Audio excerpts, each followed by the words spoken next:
Avui parlarem d'un esport una mica oblidat, el billar, el que poca gent està acostumat a veure per televisió i del que aquí volem fer un esment especial.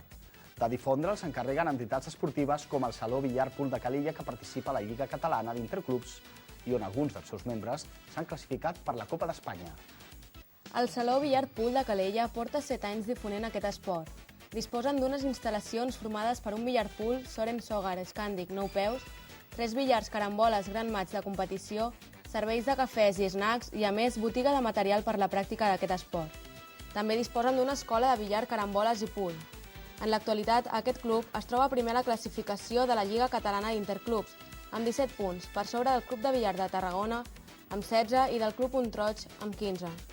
Recentment, el Saló Billar Pool Fusteria Villegas es va enfrontar al Club de Montroig, el que va guanyar per 6-2. El protagonista del partit va ser en Ramon Álvarez, que aconseguiria la victòria final per al club calellenc.